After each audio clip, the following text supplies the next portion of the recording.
नमस्कार दोस्तों, इस वक्त की तमाम बेहद बड़ी खबरें आप लोगों के लिए लेकर के आए हैं दोस्तों, जहां पर एक एक करके चलेंगे। तमाम बेहद बड़ी खबरें आप तक आगे इसी वीडियो में पहुंचाएंगे दोस्तों। मुख्य समाचारों की तरफ बढ़ने से पहले अगर आप लोग हमारे यूट्यूब चैनल पर न है तो चैनल को भी सब्सक्राइब कीजिएगा दोस्तों। और अगर आप लोगों को आगे ये वीडियो पसंद आए तो एक प्यार भरा लाइक वीडियो को जरूर ही कीजिएगा और कमेंट बॉक्स में जय हिंद जय भारत जरूर ही कमेंट कर सकते हैं दोस्तों। पहली बड़ी खबर आप लोगों को बताते चलें दोस्तों, खबर सामने निकल के आ रही है। सुप्रीम कोर्ट ने कोलकाता के मामले को स्वतः संज्ञान ले लिया है। मंगलवार को सीजीआई की पीठ करेगी पूरे मामले पर सुनवाई। ये यहां पर दोस्तों देख सकते हैं कि मामला इससे पहले हाई कोर्ट पहुंचा था, जहां से सीबीआई जांच का आदेश किया गया था, लेकिन अब सुप्रीम कोर्ट ने ही स्वतः संज्ञान ले लिया है मामले को। बताते चले कि सुप्रीम कोर्ट देश में किसी भी मामले को स्वतः संज्ञान ले सकती है और उस पर सुनवाई भी सुप्रीम कोर्ट कर सकती है दोस्तों। ये अपडेट आई है। इसके साथ ही खबर बताते चलें दोस्तों, अपडेट आ रही है झारखंड से, जहां पर झारखंड के पूर्व मुख्यमंत्री चंपाई सोरेन आज थामेंगे भाजपा का दामन। 3 विधायकों के साथ में दिल्ली में डाला है डेरा। जी हां दोस्तों, बताते चलें आप लोगों को, यहां पर जेएमएम ने चंपाई सोरेन को राज्य का मुख्यमंत्री बनाया। पहले उनको यहां पर राज्य के बाहर कोई भी नहीं जानता था। मुख्यमंत्री बनने के बाद में लोग उनको जानने लगे, लेकिन उन्होंने क्या किया, जेएमएम के साथ में धोखा। झारखंड के पूर्व सीएम और राज्य की सियासत की धुरी सोरेन परिवार के करीबी चंपाई सोरेन भाजपा का दामन आज यहां पर थामेंगे। उनके साथ में कम से कम 3 विधायक भी बीजेपी में शामिल हो सकते हैं। दोस्तों देख सकते हैं कि जिसको यहां पर जेएमएम ने मुख्यमंत्री तक बनाया, अब वही यहां पर जेएमएम को धोखा भी दे रहे हैं। इतना ही नहीं दोस्तों, आप लोगों को बताते चलें, यहां पर भाजपा को हर कीमत पर अडानी ट्रायंगल पूरा करना है। छत्तीसगढ़, झारखंड और ओडिशा कोयला, आयरन और यहां पर बताते चलें बॉक्साइड के भंडार वाले राज्य हैं। अडानी ट्रायंगल में सब यहां पर ठीक ठाक चल रहा है। छत्तीसगढ़ में बीजेपी की सरकार है, उड़ीसा में भी बन गई, अब सिर्फ झारखंड ही रोड़ा आ रहा है। इसीलिए तमाम तरह के हथकंडे अपनाए जा रहे हैं चुनाव से पहले।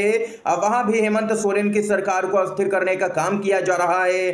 चुनाव आयोग की भूमिका भी पूरी तरह से संदिग्ध है कि आखिर वहां पर भी साथ में ही चुनाव क्यों नहीं कराया गया। हरियाणा के साथ में हेमंत सोरेन की बात से आभास हो रहा है कि पार्टी में संकट है। इंडिया गठबंधन को झारखंड में संविधान और लोकतंत्र बचाने के लिए मास मूवमेंट शुरू करना ही चाहिए दोस्तों। ये यहां पर खबर सामने निकल के आई है। झारखंड के सीएम हेमंत सोरेन का तो यहां तक कहना है कि पैसे के आगे हर कोई झुक जाता है और ऐसे ही नेता भी झुक रहे हैं जो कि पार्टी छोड़ के जा रहे हैं। ये खबर आई है सामने। इसके साथ ही आप लोगों की क्या कुछ राय है दोस्तों, खबर को लेकर के बताइएगा। इस अगली अपडेट की तरफ बढ़ते हैं। चौंकाने वाली खबर आ रही है दोस्तों। जी हां दोस्तों, 21 अगस्त को भारत बंद hashtag social media platform x पर हुआ है ट्रेंड। जी हां दोस्तों, सोशल मीडिया प्लेटफॉर्म एक्स पर 21 अगस्त को भारत बंद की चर्चा जोरों पर है। हैशटैग 21 अगस्त भारत बंद इस समय ट्रेंड किया है जबरदस्त तरीके से। हजारों लोगों की पोस्ट इस मामले पर सामने निकल के आ चुकी है। आरक्षण बचाओ संघर्ष समिति ने अनुसूचित जाति और जनजाति के लिए आरक्षण के संबंध में सुप्रीम कोर्ट के फैसले के विरोध में इस बंद का आह्वान किया है दोस्तों। बताते चले कि सुप्रीम कोर्ट की संवैधानिक पीठ ने 1 अगस्त 2024 को एक फैसला सुनाया, जिसमें कहा गया कि एससी एसटी के जो रिजर्वेशन होता है उसमें कोटे में कोटा बनाया जा सकता है। देख सकते हैं कि हरियाणा में तो उसको लागू भी कर दिया गया है, जिसके विरोध में अब यहां पर कई संगठन उतरने वाले हैं सड़कों पर।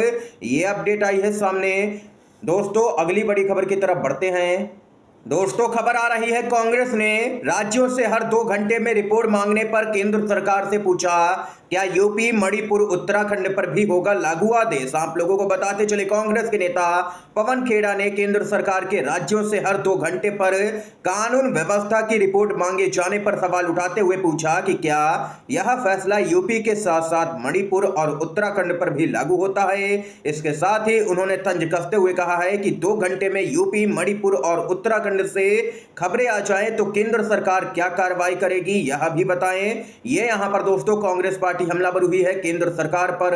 अगली अपडेट की तरफ बढ़ते हैं दोस्तों। जम्मू कश्मीर में विधानसभा का चुनाव का ऐलान किया जा चुका है। इस बीच कांग्रेस पार्टी की ताकत जबरदस्त तरीके से राज्य में बढ़ रही है। चुनाव से ठीक पहले बढ़ी है गुलाम नबी आजाद की मुश्किलें। कांग्रेस के संपर्क में उनकी पार्टी के कई नेता। जी हां दोस्तों, आप लोगों को बताते चलें तारिक हमीद को यहां पर प्रदेश कांग्रेस कमेटी का नया प्रमुख बनाए जाने के बाद में पार्टी में हलचल बढ़ गई है। बताते चले यहां पर कई पूर्व मंत्री और कई दिग्गज नेता कांग्रेस पार्टी में अब यहां पर वापसी करने जा रहे हैं। कांग्रेस में वापसी की कई यहां पर पूर्व मंत्रियों ने घोषणा भी कर दी है। और इतना ही नहीं दोस्तों, गुलाम नबी आजाद की पार्टी जो है डीपीएपी, उसके भी कई नेता यहां पर कांग्रेस पार्टी के संपर्क में बताए जा रहे हैं और जल्द ही घर वापसी करेंगे। ये वही नेता हैं जो गुलाम नबी आजाद के साथ में पार्टी से चले गए थे, लेकिन अब राज्य में जब देख रहे हैं कि इंडिया गठबंधन की सरकार आने जा रही है तो फिर से घर वापसी की जा रही है। इतना ही नहीं दोस्तों, खबर आ रही है, बताते चले हरियाणा से, जहां पर राज्यसभा उपचुनाव के बाद में भंग की जा सकती है। हरियाणा की विधानसभा राजनीतिक गलियारों में चर्चा तेज है। हरियाणा के मुख्यमंत्री नायाब सिंह सैनी के द्वारा विधानसभा का मानसून सत्र नहीं बुलाए जाने का संकेत देने के बाद राजनीतिक गलियारों में चर्चा छिड़ गई है कि राज्यसभा के उपचुनाव के बाद में विधानसभा को भंग किया जा सकता है। दोस्तों बताते चले, यदि सरकार 12 सितंबर से पूर्व विधानसभा भंग करने की सिफारिश राज्यपाल से करती है तो फिर मानसून सत्र बुलाने की जरूरत नहीं पड़ेगी। ये यहां पर खबर आई है, हरियाणा में राज्यसभा की एक सीट के लिए उपचुनाव होना है और इसमें यहां पर बीजेपी की जीत हो सकती है क्योंकि उसके पास में विधायकों का संख्या बल मौजूद है। ये खबर आई है दोस्तों। अगली अपडेट आप लोगों को यहां पर बताते चले, झारखंड से अपडेट आ रही है। यहां पर भी इसी साल चुनाव होना है। सीएम हेमंत सोरेन का बड़ा आरोप, कहा विधायकों की खरीद फरोख्त की ताक में है भाजपा। कांग्रेस के नेता बोले इंडिया गठबंधन पर चंपई सोरेन का कोई भी असर नहीं। जी हां दोस्तों, अक्सर देखा गया है कि जो भी नेता पार्टी छोड़ करके अन्य पार्टियों में जाता है, जनता उसको सबक सिखाती है और घर पर बैठा देती है चुनाव में सबक सिखा के, यानी कि हरा के।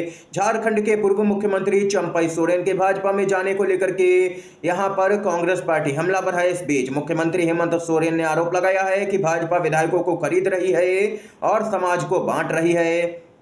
दोस्तों बताते चले आप लोगों को, यहां पर उन्होंने आरोप लगाया कि भाजपा गुजरात, असम और महाराष्ट्र से लोगों को लेकर के आती है ताकि आदिवासियों, दलितों, पिछड़ी जातियों और अल्पसंख्यकों के बीच में नफरत फैला सके और उन्हें आपस में लड़वा सके। इतना ही नहीं दोस्तों, कांग्रेस के नेता ने दावा किया है कि चंपई सोरेन अगर भाजपा में शामिल हो रहे हैं तो इससे राज्य में इंडिया गठबंधन को कोई भी दिक्कत नहीं है। वे यहां पर जाएं, बिल्कुल ही जाएं, इससे इंडिया गठबंधन को कोई भी फर्क पड़ने वाला नहीं है क्योंकि इंडिया गठबंधन के साथ में जनता है और जिसके साथ में जनता है उसके यहां पर पूरी तरह से जीतने की संभावना है। ये इस समय की दोस्तों आज की तमाम बेहद बड़ी खबरें थी, मुख्य समाचार थे जो हमने आप तक पहुंचाए। वीडियो अगर आप लोगों को दोस्तों पसंद आया हो तो लाइक कीजिएगा, इन खबरों को शेयर कीजिएगा अपने दोस्तों में। आप सभी का वीडियो देखने के लिए बहुत बहुत धन्यवाद। जय हिंद, जय भारत।